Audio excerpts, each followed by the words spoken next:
Hey, this is Arlene. It is March the 6th, 2021. So anyways, this hotel is called the Pacific Edge, but I think it was another name. I stood here, I believe it was like in 2016.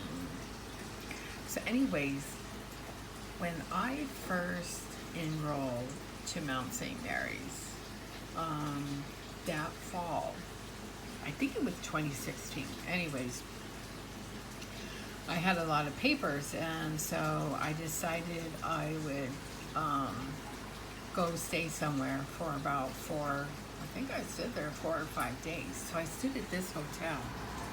So the first night I stood here, and it's beautiful because you're right on the beach and just the ocean's in front of you. And then I asked if I could get a higher apartment, and I did. I got this apartment, this hotel room. And it was really, really nice. But this is the weekend where I guess it was decided, hey, we're gonna let this bitch know we're targeting her. So this is the weekend that I started getting targeted. Like it was made known to me that I was getting targeted. And I don't know why, but for some reason, it was like I automatically knew like to go on the internet and research it. I found PAX International, started reading about gangstalking, and I got as much information as I could. And the targeting and stuff. So when I was in this room, I was targeted by whoever was in here with frequencies. Now, it wasn't frequencies that hurt, but it was frequencies that actually, like, I could see it going through me. And so that would have been whoever stood in this hotel room. And I was here. Then they called and told me there was a top floor room. Wow, get us loaded this. So I came here, and I was living at 13007 Camino Del Rey. And the neighbor next door, I guess her daughter was unemployed. I don't know. She came and started living with her. Well, her daughter and her daughter's boyfriend, they followed me down to this hotel. They live at 13005 Camino Del Rey. So I was kicking back right here, and I seen them on the beach, and they knew exactly where I was because they kept looking up. Then I would notice on the beach certain people would come and they would stand by my room. So I was doing my homework, and then I would go out on the balcony and have a drink and stuff and just chill. There would always be somebody standing on the beach by my hotel room. So this is the hotel. So my room's like right up here. So someone would always be standing here, even in the dark. Someone would be right here, or they would be right here on the beach, just standing there. So what I started doing is I had a flashlight. So I started flashing my light on and videotaping them, and they would leave. And so they went in. No one would ever tell me, like, stop flashing your light at me, get mad at me or anything. They would just leave. So then I started walking around the stores in Laguna Beach, and I would notice that I would be followed. And then I started, one day I was walking on the beach here, and there was no one on the beach. It was further up. And there was a guy and 2 girls, and I got zapped in the face. They were the only ones there. So I know they had something in their hand, something with them. And then I was like, oh, okay, so this is how it is. So then I just started noticing people that would follow me, and I started taking their pictures in front of them. And as soon as they seen me take their picture, they would back off. And that's what I did. I just, I still enjoyed my weekend down there. It was just a little different, kind of eerie, because that's when I came into the world of gangstalking. But at the same time, I had this really nice hotel room that I was paying for, and I wasn't about to let that ruin my weekend and interfere with my studies.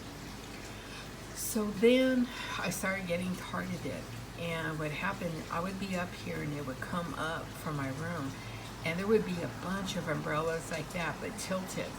So that's when I found the EMF app, and I was getting targeted by people laying out here. I just didn't know which person it was because they had their umbrellas open and they were tilted back so that they were getting the sun rays coming this way. So if I looked down, I just seen a bunch of umbrellas like this, but they were tilted. So I could see exactly about where I was getting targeted, and it was from somebody that was laying out on the beach. Then I started realizing, okay, I'm getting targeted, and I started using my this app. It's kind of like a thermal camera, but a cheaper version. So I started documenting it. Then I was like, okay, so then I would get targeted from my bathroom. When you enter the hotel room, there is a door. It's locked though, but the people that were in that hotel room, I was getting targeted from them because I started using my thermal camera from the door. And there was a crack, so you could actually see when their bathroom was on the other side of the door. So what I did is I just laid down a towel so that on their end they couldn't see me moving around in my hotel. And then that's when I started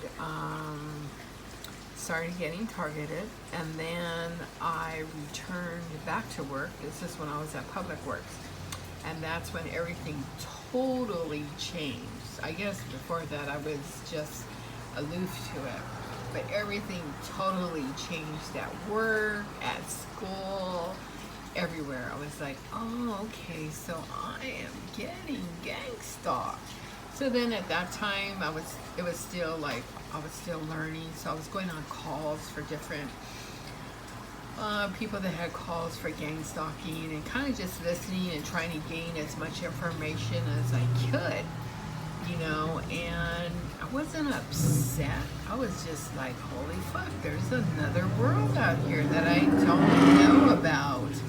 So I started just gathering information, and I find that the more information and the more you're aware about, there's really nothing to be scared about. I mean, it is what it is, and you can't change it. But to me, I feel like knowledge is power. So I, listened to different people, went to meetings and stuff, and just learned a lot.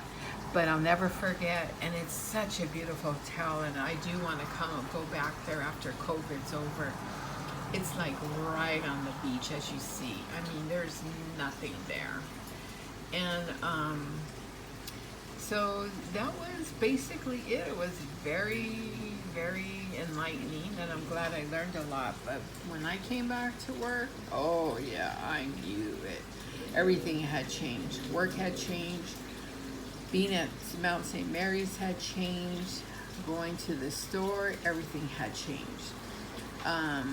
Where I lived on Camino Del Rey had changed. So my bedroom would face a cul-de-sac, and people would stand there, or cars would come and park at night. And then they would leave, of course, when I flashed my flashlight at them. But yeah, so that was just like an ongoing thing. And that's what happened. Now, I was nursing my uncle because we were waiting to get him a room in a convalescent home. So I don't know, as soon as my uncle left, because he was like in a hospital bed, as soon as we placed him in a place, I think that's not too long after that's when I decided to stay here for about 4 or 5 days. It was really, really nice. Just minus the gang stalking and stuff, but you just learn about it and keep an eye. After a while, you kind of get familiar. People are following you and stuff. and you know, you just deal with it. For me, I just do my videos and take my pictures. If you follow me, you will get videotaped or you will get your picture taken. If I see you too many times, you know, you're stalking. You fit the California law definition of it, whether it's at work, school, or just in your personal life. And I noticed it. I noticed it at work. I noticed it at school, just out in the streets, around me in my apartment building. And I know if you live in an apartment building, it's very easy to gang stalk and stuff like that, but that's okay. So anyways, I wanted to do a really quick video on it because I never did a video on it. Now, I'm sure I was getting targeted before. For how long, I don't know. Probably for a while, and I just didn't realize it. But I'm thinking when I was at public library, I was probably getting targeted there. And stalked there. I just was aloof to it. So anyways, I just wanted to do this video on it and also just to document it.